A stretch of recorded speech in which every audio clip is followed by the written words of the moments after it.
ఇక శిల్ప కళా వేదికలో పద్మ పురస్కార గ్రహీతలకు సన్మాన కార్యక్రమం జరుగుతుంది. ఇప్పుడు లైవ్ చూద్దాం.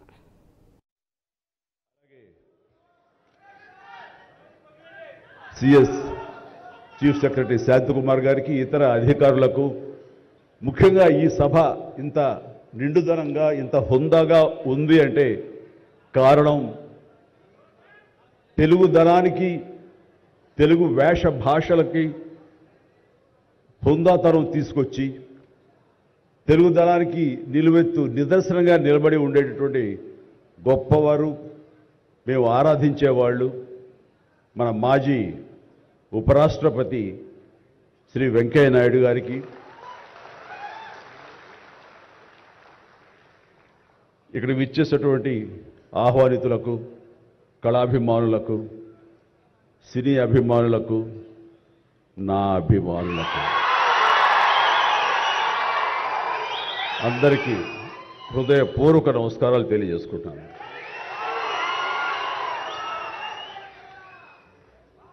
నాకు నిజంగా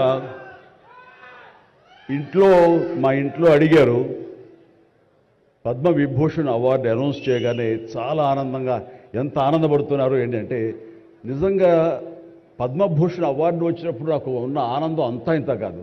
కానీ ఇన్నేళ్ల తర్వాత ఇప్పుడు ఈ పద్మ విభూషణ్ అవార్డు వచ్చినప్పుడు నిజంగా అంత ఉత్సాహం లేదు. ఏదో వచ్చింది, సంతోషం, గౌరవంగా స్వీకరించాలి, ఎంత ప్రజాభిమానం అని అనుకుంటూ ఉన్నాను.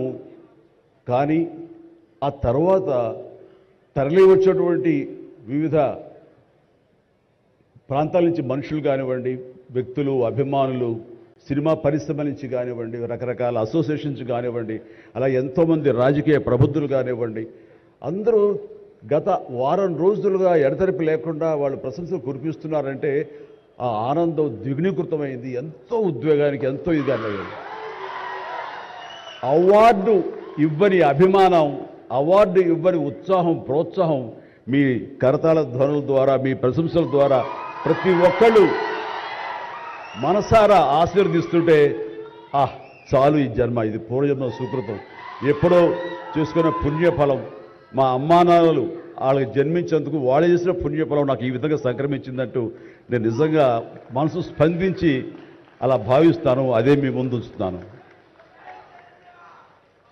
ఇక నాకు తెలిసి ప్రప్రథమంగా అవార్డులు అనౌన్స్ చేసిన వెంటనే ఒక ప్రభుత్వం స్పందించి వారికి ఈ రకంగా సన్మానం చెయ్యాలి అనే భావం రావటం అన్నది బహుశా ఎప్పుడు జరగలేదు.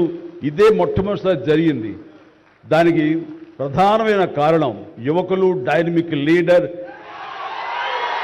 మన ముఖ్యమంత్రి రేవంత్ రెడ్డి గారు, అలాగే వాళ్ళ సహచర మంత్రి వర్యులు, వీళ్ళందరూ ఒక్కడిగా అనుకుని స్పందించిన మనసుతోటి మన వాళ్ళని మనం గౌరవించుకోకపోతే ఎలాగ గౌరవించుకోవాలి అంటూ అన్నది నిజంగా చెప్తాను. సభాముఖంగా వారికి నా హృదయపూర్వక ధన్యవాదాలు తెలియజేస్తాను.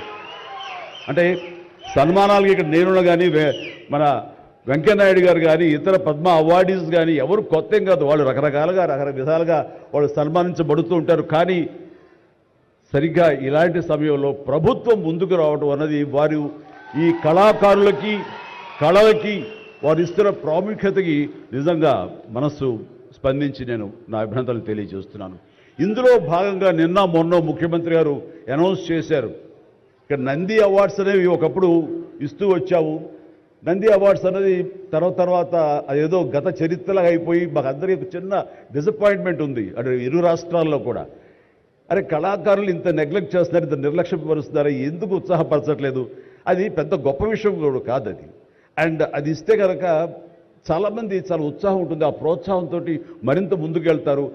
తద్వారా ఎన్నో సినిమాలు కానీ, నాటకరంగం కానీ ఇవన్నీ అభివృద్ధి చెందుతాయి. తద్వారా ఎంతోమందికి ఎంప్లాయ్మెంట్ కానివ్వండి, ఎంతోమంది ప్రోత్సాహం కళాకారులు ఇంకొంచెం రావడం కానివ్వండి. ఆ రకంగా ఈ రోజున చూస్తే కనుక మన సినిమాలు ప్రపంచవ్యాప్తంగా ముందుకెళ్తున్నాయంటే అలాంటి ప్రోత్సాహం, అలాంటి ఉత్సాహం ఉండబట్టే. సో ప్రభుత్వ పరంగా కూడా అలాంటివి ఉంటే కనుక ఇది మరింత ముందుకెళ్ళడానికి అవకాశం ఉంది. అది గుర్తెరిగి ఈ రోజున ఆ అవార్డులు మళ్ళీ మనం రెజ్యూమ్ చేస్తాం, మళ్ళీ తిరిగి మళ్ళీ ఇస్తామని ఆ నిర్ణయం తీసుకోవటం, దానికి పేరు ప్రజాగాయకుడు. జీవితం అంతా కూడా రెవల్యూషనరీగా మార్పు తీసుకురావాలని ప్రయత్నించే నిరంతర శ్రామిక కళాకారుడు శ్రీ గద్దర్ గారు. గద్దర్ గారి పేరున అవార్డులు ఇవ్వటం అన్నది ఎంతో సముచితం, ఎంతో ఆనందం, ఎంతో ముదాహం. అలాంటి నిర్ణయం తీసుకున్నటువంటి మా ముఖ్యమంత్రి రేవంత్ రెడ్డి గారికి, వారి సహచర్యులకి నేను మనస్ఫూర్తిగా నా హృదయ ధన్యవాదాలు ఈ సభాముఖంగా తెలియజేస్తున్నాను. అండ్ ఇక్కడ నాకు ఈ అవార్డు రావడం ఆనందం, కానీ ఆనందం మరింతగా ఉండటానికి కారణం మేము చిన్నప్పటి నుంచి ఎంతో అభిమానించి ఆయన చూసుకుని ఇన్స్పైర్ అయ్యాం. వారే స్టూడెంట్ లీడర్గా ఉండి జయాంధ్ర కోసం అప్పట్లో స్టీల్ ప్లాంట్ కోసంగా ప్రయత్నం చేసినటువంటి వెంకయ్య నాయుడు గారు. ఆయన వైజాగ్ కాలేజీలో యూనివర్సిటీలో ఆయన స్టూడెంట్గా ఉన్నప్పుడు ఆయన ఇచ్చిన పిలుపుకి ఎక్కడో నర్సాపురంలో ఉండే మేమందరం స్పందించి స్ట్రైక్ చేయడం అనేది జరిగింది. ఆ రోజు నుంచి కూడా మాకు ఒక లీడర్ లాగా, మా నాయకుడిలాగా ఆయన మేము భావిస్తూ వచ్చి నన్ను అలాగలా మేము ఎదిగాం. ఆయన అప్పటి నుంచి అబ్జర్వ్ చేస్తూనే ఉన్నాను. ఆయన వాగ్ధాటికి నేను పెద్ద ఫ్యాన్ని. ఆయన మాట్లాడే మాటలు అలాగా నోరు వెళ్ళగట్టి చూస్తుంటాను. ఇప్పుడు కూడా అదే ఎదురు చూస్తాను. ఆయన ఎంత ఓపికగా మాట్లాడతారో తెలియదు, కానీ డెఫినెట్గా అలరిస్తారంటే ఎలాంటి సందేహం లేదు.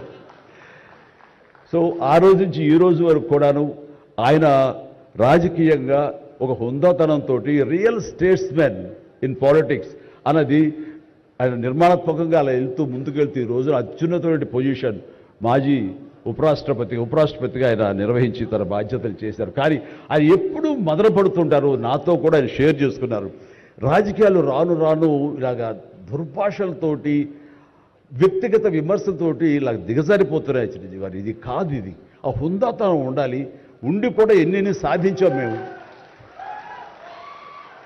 అది ఇదవుతున్నట్టు ఎంత మదన పడుతున్నారంటే వన్ కూర్చున్నప్పుడు ఆయనతో నాతో చెప్పినప్పుడు ఇప్పుడు కూడా అలాగే అయిపోతుంది. అలా అవ్వకుండా ఉంటే బాగుంటుంది అంటే, అలాంటి అవ్వకుండా ఉంటే బాగుంటుందన్న ప్రయత్నంలో నేను కూడా మిమ్మల్ని ఇన్స్పిరేషన్గా తీసుకుని నేను వెళ్ళినవాడేనండి. కానీ ఆ ధాటికి, ఆ మాటలకి, మాట పడటం, మాట అనటం ఇది నా వల్ల కాదు, మీలాగనే. కాబట్టి నేటి రాజకీయాల్లో మనం అన్ఫిట్ అంటారా, లేకపోతే మనలాంటి వాళ్ళు ఇలాగా ఎగైన్ ప్రతిసారి ప్రతి చోటని చెబుతూ ఉంటే ప్రజలు వాళ్ళు మోటివేట్ అయ్యి అలా దుర్భాషలాడి రాజకీయంగా వ్యక్తిగతంగా విమర్శ చేసే వాళ్ళు కానీ తిప్పి కొట్టగలిగితే ఖచ్చితంగా మీరు అనుకున్నది, నేను అనుకున్నది జరిగి తీరుతుందండి. ఒక వాజ్పేయి గారు ఆ రోజుల్లో స్టేట్స్ మ్యాన్ అంటారు. ఆయనలాగా మళ్ళీ అంత హుందాతనం మళ్ళీ మనం ఈ రోజున మనం వెంకయ్యనాయుడు గారిలో చూస్తున్నాం. అయితే ఆయన రాజకీయంగా కొంచెం విశ్రమించారు కాబట్టి ఈ రోజున ప్రజలే ఆలోచించుకోవాలి. అలాగా నోరు జారే వాళ్ళని, దుర్భాషలాడుతూ వ్యక్తిగత విమర్శలు చేసేవాళ్ళని తిప్పికొట్టే విధంగా నిర్ణయించే శక్తి మీకే ఉన్నది, మీరే నిర్ణయించుకోవాలని చెప్తున్నాను. ఈ రోజున రకరకాల రంగాలకు సంబంధించినటువంటి గొప్ప గొప్ప వ్యక్తులు వాళ్ళు గుర్తింపు వస్తుందా రాదా అని కాదు, అది వాళ్ళ ఇంట్రెస్ట్ కొద్ది. ఈ రోజున ఇక్కడ ఒక్కొక్కరు శిల్పకళాకారులు ఉన్నారు, అలాగే కొన్ని ఆర్ట్ ఫార్మ్స్ ఆఫ్ విలేజ్ రూరల్కి సంబంధించిన వాళ్ళు ఉన్నారు, సమయ గారు ఇట్లాగా అలాగే రకరకాల కవులు ఉన్నారు. వీళ్ళందరూ కూడాను ఆ పని చేసుకుంటూ వెళ్ళిపోయి అదే మా జీవితం, అదే మా ధ్యేయం అంటూ అలా ముందుకు వెళ్ళిపోయే దీంట్లో ఈ రోజున ప్రభుత్వాలు గుర్తించి వాళ్ళకి పద్మశ్రీ అవార్డులు ఇవ్వటం అన్నది, పద్మ అవార్డుతో గౌరవించుకోవడం అన్నది ఈ సందర్భంగా నేను వాళ్ళ గుర్తించినటువంటి భారత కేంద్ర ప్రభుత్వానికి నేను మనస్ఫూర్తిగా నా అభినందనలు తెలియజేస్తాను, నా సంతోషాన్ని వ్యక్తపరుస్తాను. దీనికి మరీ ముఖ్యంగా మన ప్రియతమ నరేంద్ర మోడీ గారు ప్రధానమంత్రి, ఆయన దీన్ని గుర్తించి అలాగా ఇవ్వడం జరిగింది. ఇక్కడ ఒక విషయం చెప్పొచ్చో చెప్పకూడదో తెలియదు, కానీ ఒక విషయం చెప్తాను. మధ్యాహ్నం నాకు అవార్డు మీకు ఇవ్వాలనుకుంటున్నాము, మీకు మీ కన్ఫర్మేషన్ కానీ మీ యొక్క ఆమోదం మాకు తెలియాలంటూ హోమ్ డిపార్ట్మెంట్ నుంచి ఫోన్ ఇచ్చినప్పుడు ఒక షాకు లోన్ అయ్యాను. అప్పటికి ముందు నుంచి స్పెక్యులేషన్స్ ఉన్నాయి, కానీ నాకు ఇవన్నీ కూడా వస్తాయి లేవో అనే దాని మీద ఎప్పుడో మీమాంస ఉండింది నాకు. వాళ్ళు చెప్పగానే సంతోషించాను. సో ఈవినింగ్ ఎన్నింటికి వస్తుందని వాళ్ళు 6-7 o'clock వస్తుంటే అప్పటి నుంచి అలా టీవీలు ముందు కూర్చున్నాను. సో కొంతసేపు చూసేసరికి రాలేదు వచ్చినాయి అని గబగబా నేను సర్దుకొని కూర్చుంటే ముందు పద్మశ్రీ అవార్డులు ఒక 34-36 వచ్చినాయి. ఆ తర్వాత నెక్స్ట్ మందే కదా అనుకుంటూ అందరూ సర్దుగా రెండు పిల్లలు గొడవ చేయకుండా కూర్చోండి, రే ఇష్యూగా నా పేరు వస్తుంది. అంటూ అంటే కూర్చాను. అరగంట అయింది రాలేదు, గంట అయింది రాలేదు, గంటన్నర అయింది. ఆహా ఓరి బాబోయ్ ఏంటిది, ఏదైనా మళ్ళీ తిరిగి మళ్ళీ ఏమైనా మారుస్తారా, మనకి వచ్చే అవకాశం లేదని చిన్న మీమాంసలో ఉన్నారు. ఆ తర్వాత వచ్చిందనుకోండి, ఆ తర్వాత ఇదే డౌట్ నేను మన వెంకయ్యనాయుడు గారి ఇంటికి నేను వెళ్ళి నేను ఆయన గౌరవంగా నేను ఆయన సన్మానించుకున్నప్పుడు ఆయన ముందు చెబితే ఇదంతా కూడా నరేంద్ర మోడీ గారు ఒక ఆలోచన అండి. పద్మశ్రీ అవార్డులు చాలా బడుగు బలహీన వర్గాలకు సంబంధించినటువంటి చిన్న స్థాయి కళాకారులకు వచ్చింది. ఒకేసారి వెంకయ్యనాయుడు గారి పేరు, చిరంజీవి పేరు, పద్మ సుబ్రహ్మణ్యం పేరు, వైజయంతిమాల బాలి పేరు వస్తే కనుక అది సుస్పష్ట, అది ప్రముఖంగా వేసేస్తారు. అలా వేసినప్పుడు వీళ్ళ గురించి ఎవరు చెప్పుకుంటారు? కాబట్టి వీళ్ళ గురించి చెప్పుకోవాలి అంటే గంటన్నర టైం మధ్యలో గ్యాప్ ఇవ్వండి. గంటన్నర తర్వాత గంటన్నర వరకు వాళ్ళ గురించి చర్చ జరుగుతుంది. వాళ్ళు ఎవరు అంటారు, ఇక్కడ సమ్మయ్య ఎవరు, ఆచార్య గారు ఎవరు, ఇలా పేర్లని చెప్పుకుంటూ వాళ్ళ గురించి ఆలోచిస్తారు, చర్చించుకుంటారు. వాళ్ళకి గుర్తింపు వస్తుంది. అది రిజిస్టర్ అయిన తర్వాత దెన్ చిరంజీవి వెంకయ్యనాయుడు గారు నాకు ఇష్టం అన్నారు. అది నిజంగా గొప్ప ఆలోచన, గొప్ప ఇది. వారి గురించి తెలుసుకున్న తర్వాత నాకు నరేంద్ర మోడీ గారి మీద గౌరవం మరింత పెరిగింది ఆయన చిన్న ఆలోచించి.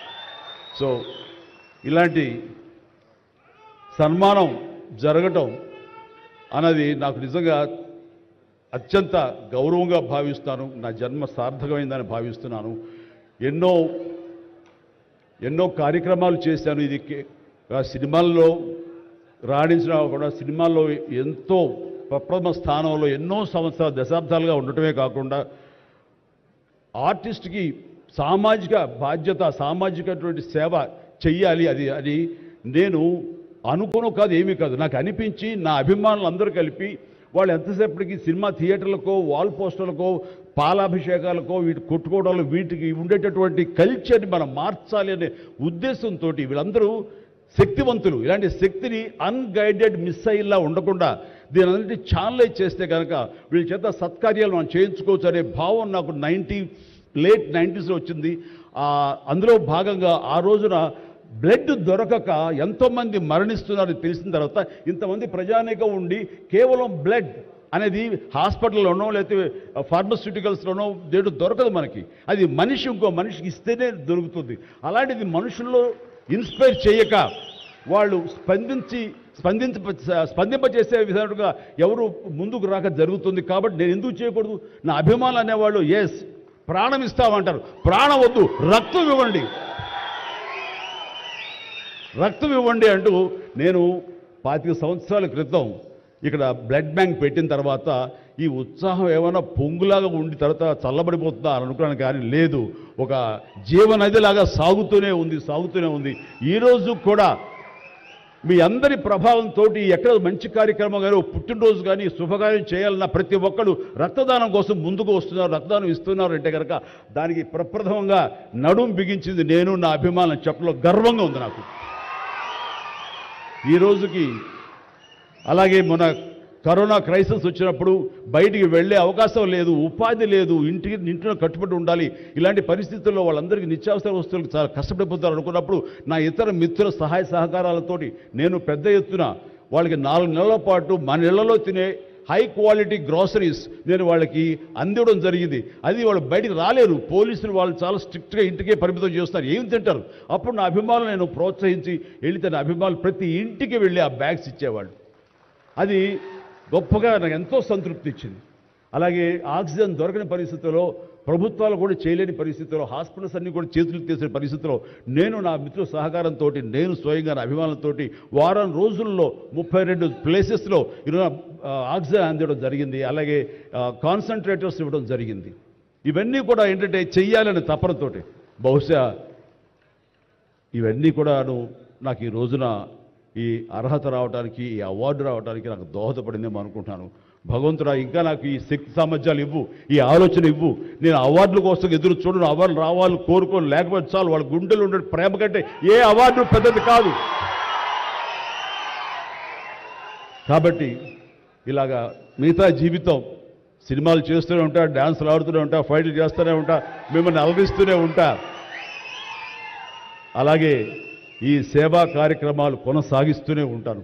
ఇది మీకు చెబుతూ ఈ అవకాశం ఇచ్చినటువంటి తెలంగాణ రాష్ట్ర ప్రభుత్వానికి మరీ ముఖ్యంగా మా ముఖ్యమంత్రి గారికి, మా ఉప ముఖ్యమంత్రి భట్టి గారికి, అలాగే మా సినిమాటోగ్రఫీ మినిస్టర్ గారికి, మిగతా ఇతర మినిస్టర్స్ అందరికీ నా హృదయపూర్వక ధన్యవాదాలు తెలియజేస్తూ థ్యాంక్ యూ సో మచ్. జై హింద్.